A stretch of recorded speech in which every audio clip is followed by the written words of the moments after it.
Jira jirtu hordoftoota Oromoo miidhaan tanaa waan addaa qabannee isiniif dhiyaannee proogiraama keenya irraa keessatti wantoota gartee nama furdisan qaama namaa jechuudha nama dabalan keessaa arran tana isin garsiisuu fi namoonni baay'ee qalloo ta'an dhiira ta'ee shamarran ta'e namoonni baay'inaan miirri isaanii yookaan nafti isaanii jechuudha qaamni isaanii qallaa ta'e akkaataa itti furdatan isin garsiisa jechuudha waan itti nama furdisaati nu hordofan isiniin jaa welcome kottan jedhamu.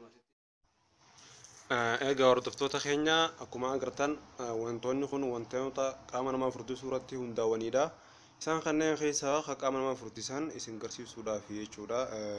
Akkaataa itti fayyadama isaatii fi faayidaa isaaniitti wajjin wal qabatee qaama namaa gabbisuu fi nama furdisuu irratti hundaa'anii viitaamina qabanidha. Tokkoffaa inni kun muuziidha. Muuzii agartan kana inni kaanis ammoo chaakoleetiidha. Juuziidha chaakoleetiidha. Chaakoleetaan kunis baay'ee nama furdisa jechuudha. Waan mi'eeturraayi waan namni nama jaalaturraayi kun ammoo flavor yogurt aannan qasamaa wayii furdaadha jechuudha. Kun ammoo peroxide milk jaaniini aannan xaliila jechuudha yookaan qalla isaa gosa bisaanii dhangala'aadha jechuudha. Wanni godhuu qabnu gaa amma wantoota kana daakachuu qabnu. Tokkoffaa muuzii kana quncaasnee quncasnee booda haala kanaan akka inni daakamu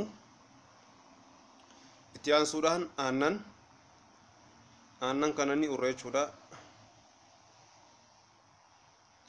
Ergasii aannan kana itti dhaqna nu argaa jirtanii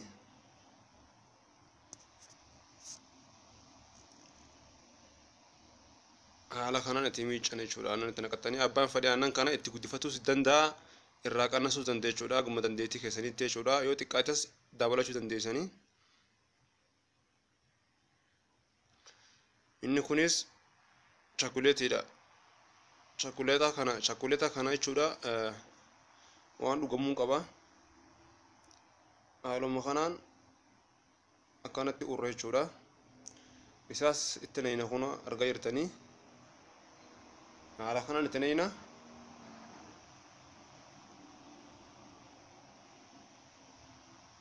Abbaan fedhe waan cufa isaa itti muruu danda'a jechuudha. Ana qiyaasa kiyyatti hin godhadhe jechuudha. Lubbuu tokko waan ta'eef itti aansuudhaan kaanis kuna aannan furdaa sun jechuudha. Yoogaati yaaniini jechuudha. Kunillee waan nama gabbisurra isa beekamaa tokko viitaamina lama of keessaa qaba.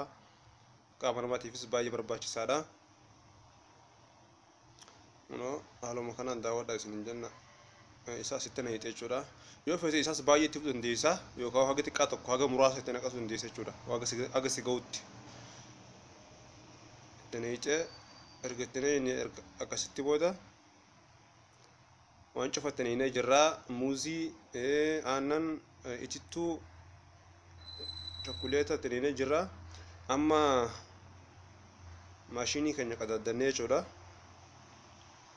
Maashinii keenya qadaadannaa erga maashinii keenya qadaadannee ifa shidannee jechuudha. Indaayin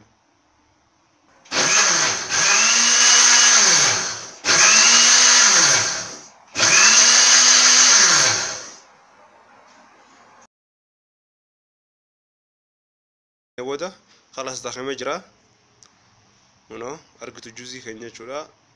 Daayinee jirraa meeniin ilaalla. Ergasii booda haala kanaan galaasii naqattanii gosa aannanii fakkaataa argitanii dhangala'oodha. Baay'ee bareedaadha. Sukkariin barbaachisu abbaan fedhe ammoo itti godhachuu dandeessu sukkariidha. Haala kanaan meen laallagaa akka inni baay'ee tolu waan baay'ee barbaachisaa baay'ee bareedaadha. Waliin arginu isiniin jenna. Laaluu dandeenya. Baay'ee nama furdisa viitaamina of keessaa qaba. Ilma namaatiif barbaachisaa fayyaafillee gaariidha. Muuzii fi kun ganamallee hodhine kunoo waaw baay'ee tolee jira. Baay'ee bareedaadha. Egaa hordoftoota Oromoo miidiyaa baay'ee galatoomaa waan nu daawwattaniif YouTube keenya subscribe godhuun nu hordofaa like share godhaadha. Galatoomaa isiniin jenna. Horaa Ora bulla Oromoo keenya baay'ee